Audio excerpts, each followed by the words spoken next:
malaikat yang pertama meniup sangkakalanya, dan terjadilah hujan es dan api, bercampur darah, dan semuanya itu dilemparkan ke bumi. Maka terbakarlah sepertiga dari bumi, dan sepertiga dari pohon-pohon, dan hanguslah seluruh rumput-rumputan hijau. Lalu malaikat yang kedua meniup sangkakalanya, dan ada sesuatu seperti gunung besar, yang menyala-nyala oleh api, dilemparkan ke dalam laut, dan sepertiga dari laut itu menjadi darah.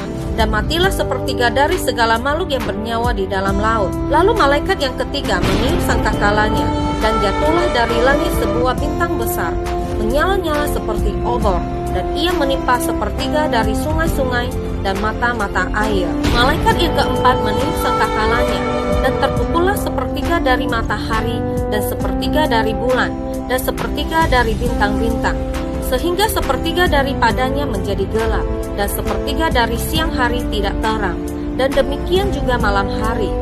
Lalu malaikat yang kelima meniup sangkakalanya, dan aku melihat sebuah bintang yang jatuh dari langit ke atas bumi. Kepadanya diberikan anak kunci lubang jurang maut.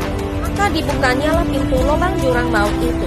Lalu naiklah asap dari lubang itu bagaikan asap tanur besar, dan matahari dan angkasa menjadi gelap oleh asap lubang itu. Pada sangkakala kelima, Lucifer dan para malaikatnya dilepaskan dari neraka dan menyiksa mereka yang tidak memiliki materai Tuhan di dahi mereka. Lucifer diizinkan untuk menggunakan kekuasaannya selama 42 bulan.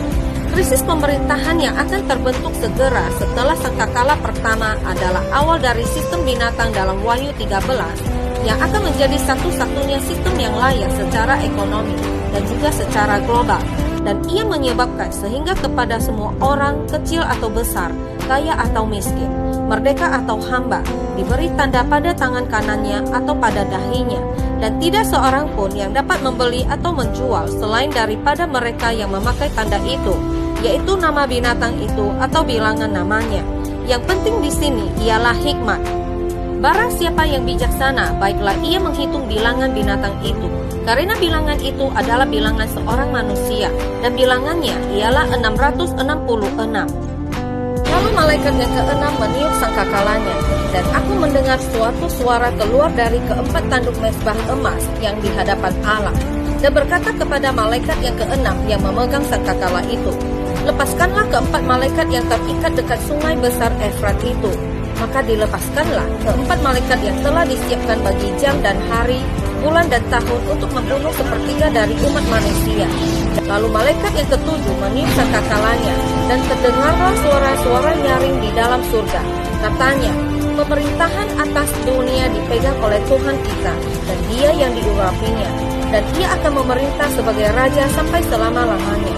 Dan saat bagi orang-orang mati untuk dihakimi, dan untuk memberi upah kepada hamba-hambamu, nabi-nabi, dan orang-orang kudus, dan kepada mereka yang takut akan namamu, kepada orang-orang kecil dan orang